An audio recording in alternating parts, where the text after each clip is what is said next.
Mr. Jones owned a cotton plantation and many slaves. One day he was talking to the owner of the plantation next to his, and Mr. Jones was lamenting the fact that times were tough. He was having to work his slaves harder than ever, and was having trouble with some of them being disobedient or trying to run away. The other plantation owner said he knew someone who could help. Day 1. One day Mr. Jones called his slaves together so a man named Mr. Smith could talk to them. Before beginning, Mr. Smith whispered to Mr. Jones, "Whatever I say, do not contradict me or interfere, and I promise you your slave troubles will end." "My name is Mr. Smith," he said to the slaves, "and this may be the happiest day of your lives. From today forward you will no longer be slaves, but free men." Mr. Jones was so shocked he started to step forward, but Mr. Smith gestured for him to remain silent. He did, only because the other plantation owner had spoken so highly of Mr. Smith's skills. "You are no longer the property of Mr. Jones," Mr. Smith continued. "You are free. No more would you be forced to labor for the benefit of Mr. Jones. Now you can work for yourselves." Now the slaves were all murmuring and looking at each other. Many were smiling, many were looking puzzled. "In fact, you are now free to leave the plantation whenever you want," Mr. Smith said. "However, since we are surrounded by other plantations, if you leave, some other plantation owner will likely claim you as his own the moment you set foot on his property. So I urge you not to risk your newfound freedom by doing something so foolish. Instead, I suggest that you stay here, no longer as slaves, but as willing participants and part owners of this plantation.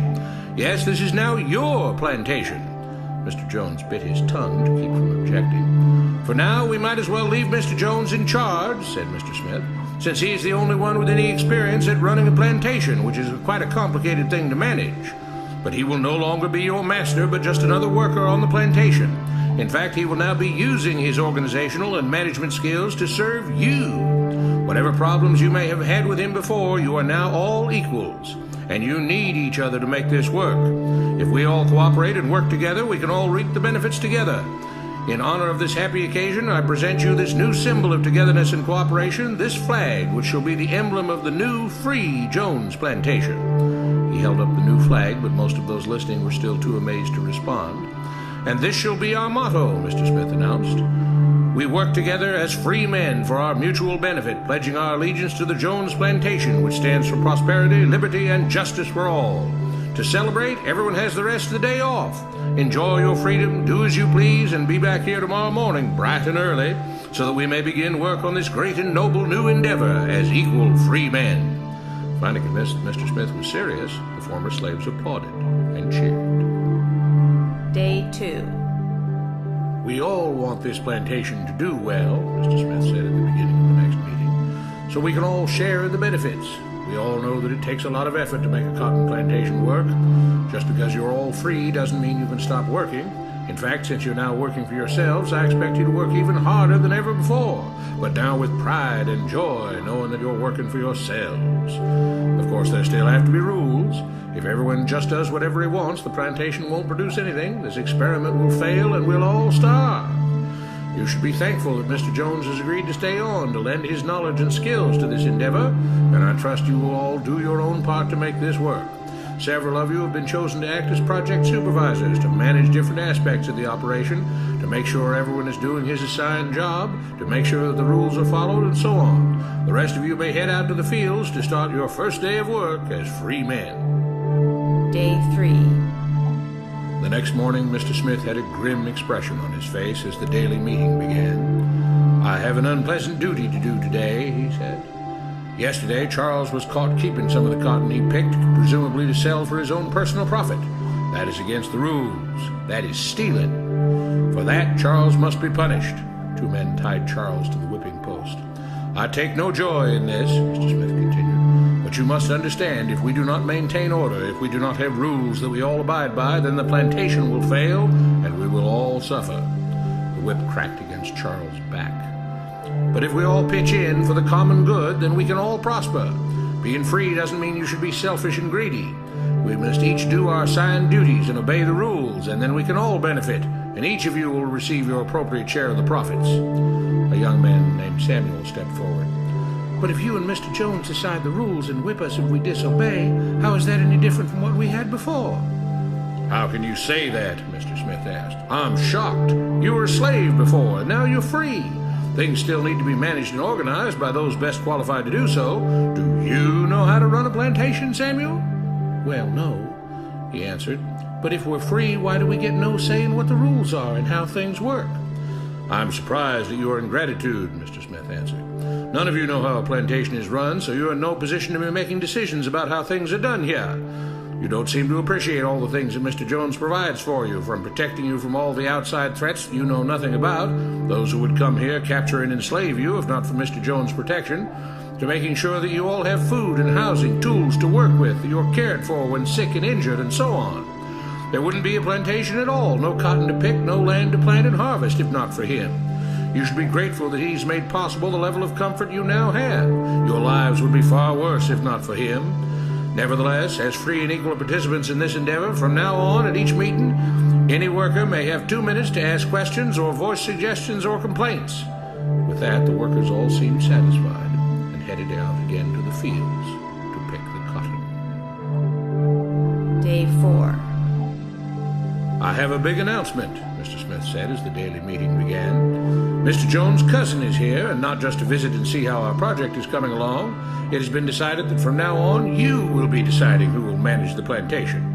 Of course, this job can't be done by just anyone, but every 3 months we will have a special meeting at which all the workers will vote on whether we think Mr. Jones should run the plantation or whether we think his cousin, Mr. Johnson, should run the plantation. That means that ultimately you are in charge, because you will be deciding which man you want running things on your behalf. If you don't like the way things are being managed, you now have the power to change it." Amazed and pleased, the workers headed out again to the fields to pick the cotton. Days passed, months passed, a year passed, and the plantation continued to operate as before. Sometimes Mr. Jones was in charge, sometimes Mr. Johnson was in charge, but the day-to-day routine stayed exactly the same. The workers worked hard, long hours every day, and still had little to show for it. Every day the meeting would begin with them all reciting the Jones Plantation motto: "We work together as free men for our mutual benefit, pledging our allegiance to the Jones Plantation, which stands for prosperity, liberty, and justice for all." One day Mr. Smith announced, "Samuel is asked to say a few words this morning, and whatever the rest of us may think of his ideas and opinions, we are all free here, and that means we are all allowed to speak our minds. So, Samuel, you have 2 minutes. Begin." Samuel stepped forward, looking scared. "I was excited when all this started," he began, glancing nervously at Mr. Smith and Mr. Jones. "But don't you all see what's happened here? Nothing has changed. We're all still slaves." There were grumbles of disagreement from the crowd. "They tell us what to do and whip us if we don't. They still make all the rules and punish us if we disobey. They let us make suggestions and complain about things, but they never really change anything. They let us choose between Mr. Jones and Mr. Johnson, but what's the difference? The situation stays the same. We do all of the work and they take as much as they want and decide how much they'll let us keep. They live in luxury, made rich by the cotton we pick. We do all the work and have to build our own huts, grow our own food, and take care of ourselves.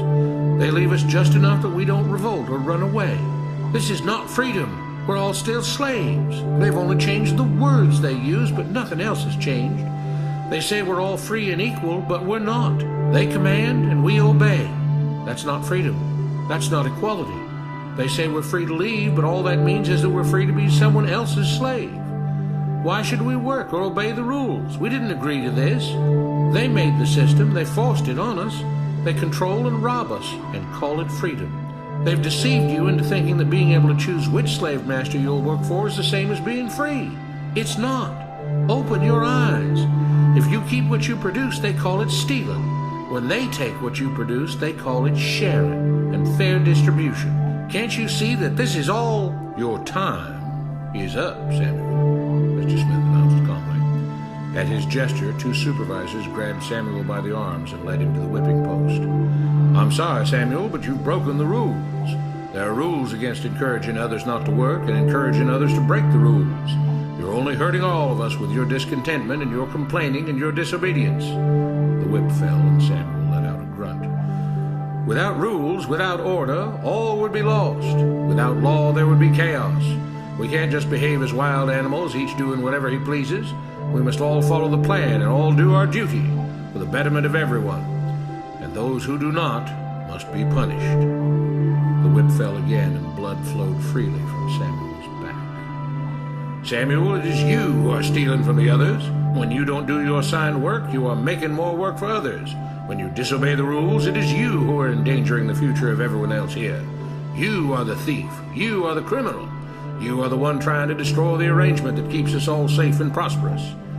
At every lash of the whip, the other workers cheered louder and louder, some yelling curses at Samuel. Being spoiled and selfish, you complain about everything, talking as if you're oppressed. But you are the one ruining things. You are the one keeping us from being all we could be. It is your greed and your rebelliousness that is hurting all of us. They all play by the rules, Mr. Smith said, gesturing at the others. What makes you think that you don't have to? You think you're above the law? There were loud yells of agreement as the whip fell again. We must maintain order, Mr. Smith proclaimed, to make this plantation great, to make it so that we can all be happy and prosperous. To have the society we want, there have to be rules. We all have to contribute our fair share to this great endeavor, and we cannot tolerate actions and attitudes that seek to undermine the amazing things that together as free men we have achieved and will continue to achieve. Mr. Jones was smiling as he gave Mr. Smith a pat on the back. The crowd was cheering so loudly that none of them had noticed that Samuel had died. What you have been taught about government and politics is no more accurate or reasonable than what Mr. Smith taught the slaves.